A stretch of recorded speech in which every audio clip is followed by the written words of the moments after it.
It's the end of the week, and so it's time to take out the trash.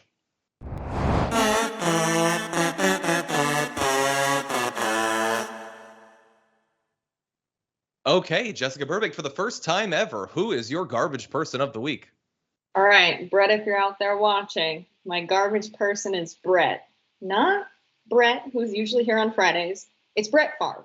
NBC reporting that Brett Favre earns nearly $140 million as an NFL quarterback over 2 decades and millions more in product endorsements, but that didn't stop the state of Mississippi from paying Favre $1.1 million in 2017 and 2018 to make motivational speeches out of federal welfare funds intended for needy families. The Mississippi state auditor said Favre never even gave the speeches, and the auditor demanded the money back with interest. Attorney Brad Pigott, who wrote the lawsuit, said, "I don't understand these people. What kind of person would decide that money the law required to be spent on helping the poorest people in the poorest state would be better spent being doled out by them to their own families, their own projects, and their own favorite celebrities?"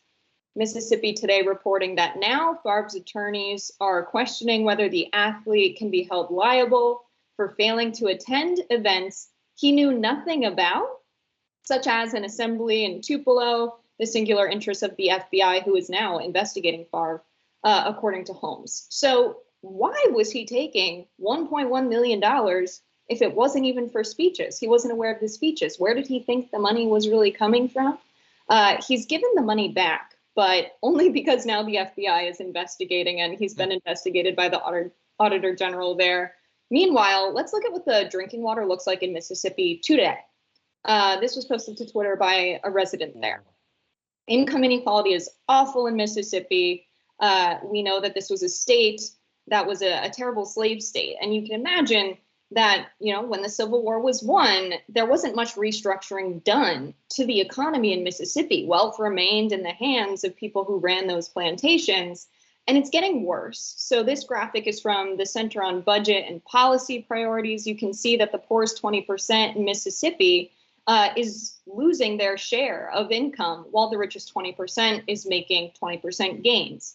The richest 5% of households have average incomes 13.9 times as large as the bottom 20% of households in Mississippi, and 4.9 times as large as the middle 20% of households in Mississippi.